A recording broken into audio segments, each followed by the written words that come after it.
Gagaling ka na, gagaling na tayo. Sa LTV Embassy, tuturuan nila tayo. Ako si Cell o Cellula. Hindi cellphone, hindi rin Zelda. Ako ay cellula na matatagpuan sa inyong dugo at organ sa katawan. Hindi mabubuo ang isang organ kung wala ako. Dahil kapag pinagsama-sama ang cells, ito ay nagiging tissue.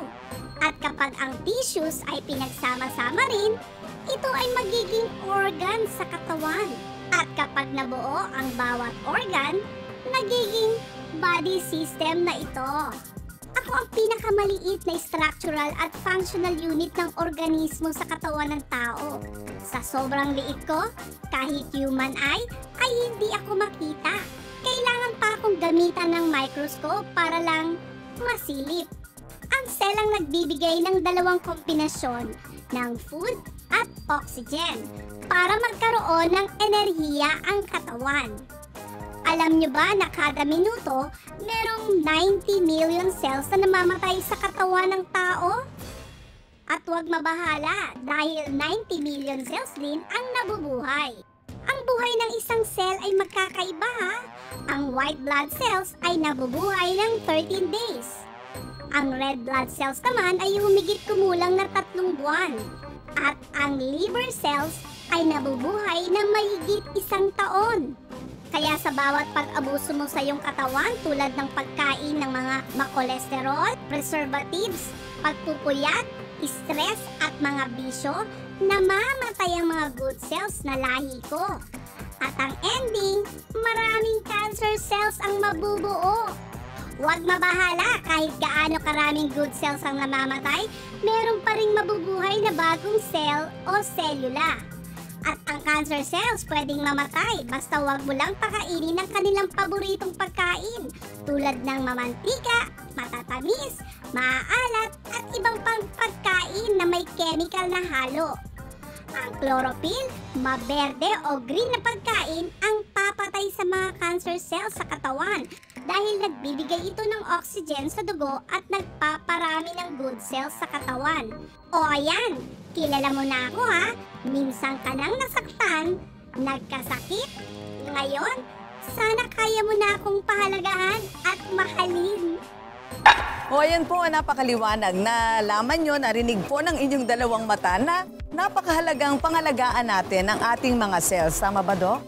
Tama ka dyan, partner, no? Sabi nga, no, napakarami pong cells sa ating katawan. At alam mo ba, partner, no, 100 trillion cells meron tayo sa katawan. At ganito yan, partner, eh. Group of cells nagiging tissues, group of tissues nagiging organs, at group of organs na nagiging system, at pag pinagsama-sama mo yan, nagiging human being.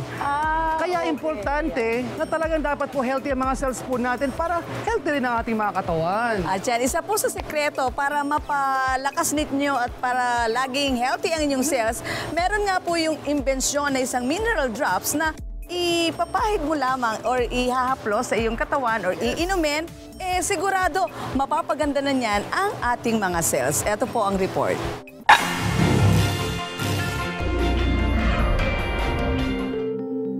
Ang breast cancer ay ang cancer na nabubuo sa mga cells ng breast o dibdib. Tulad ng ibang cancer, ito ay nangyayari dahil sa interaksyon sa pagitan ng kapaligiran at isang depektibong genes. Maraming mga reasons kung bakit tayo may mga cancer or kahit yung in particular yung mga breast cancer. Isa doon sa genes, tapos nati-trigger ng mga exposure natin sa mga toxins, environmental toxins. Even yung stress actually is one source of toxin. Pero yung mga environmental toxins, ito yung ang nalalanghap natin sa air, yung mga nakakain natin na hindi maganda, na puro chemicals, puro preservatives, puro processed food.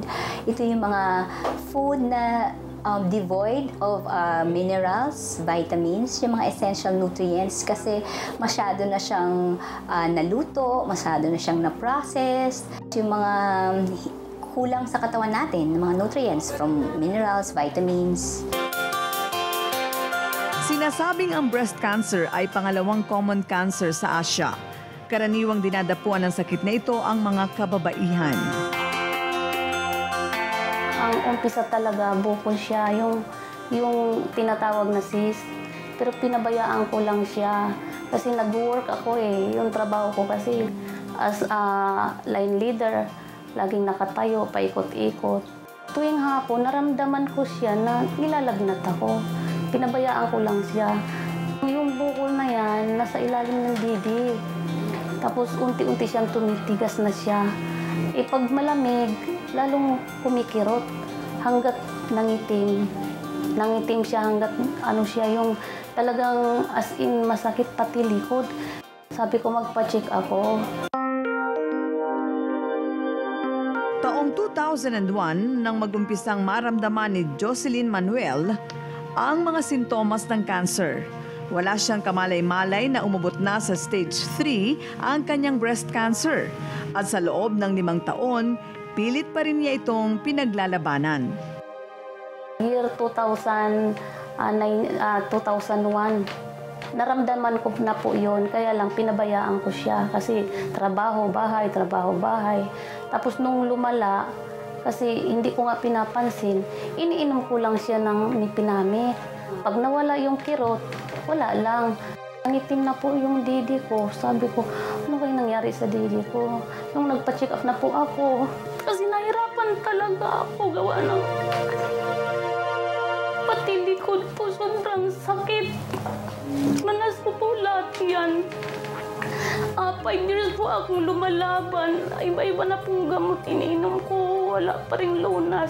Pero iniisip ko, wala akong sakit. Fighting spirit po ako talaga. Nalaman ni Jocelyn na may taning na ang kanyang buhay. Dahil dito, mas ninais niyang magtrabaho sa halip na magpahinga upang maiwasan ang sobrang stress sa kanyang kalagayan.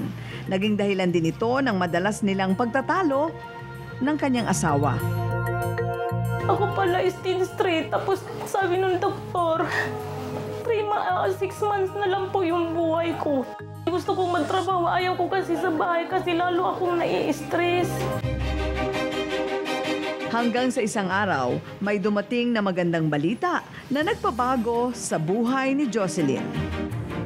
Year 2013 po, tanda ko po yun, yung February po yun. Kasi yung kasama niya sa dating company, nagpunta sa pinapasukan ng asawa ko, sabi niya, partner, itry mo to sa asawa mo.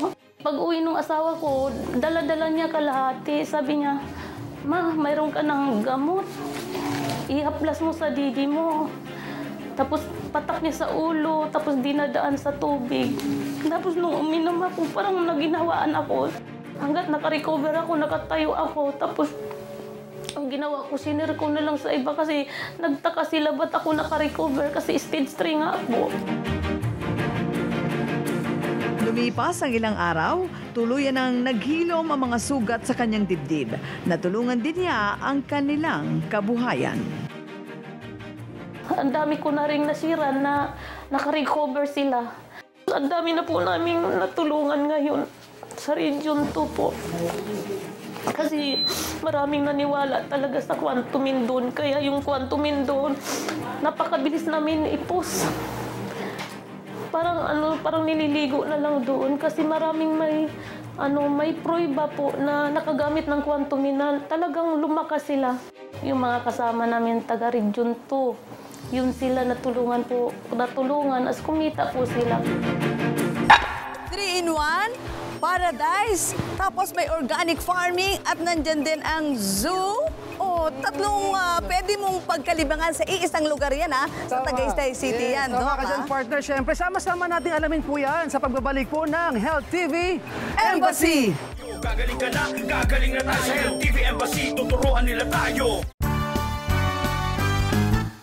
Narito na ang tutulong sa'yo sa kabila ng lahat ng mga paghihirap mo. Walang ibang hangarin, kalusugan ay paputihin patungo sa ligaya ng buhay natin. Quantum Plus ang sagot sa karamdaman. Quantum Plus, feeling ay gumagaan. Quantum Plus, ito'y maaasahan. Sa isang patak buhay mo ay may Wala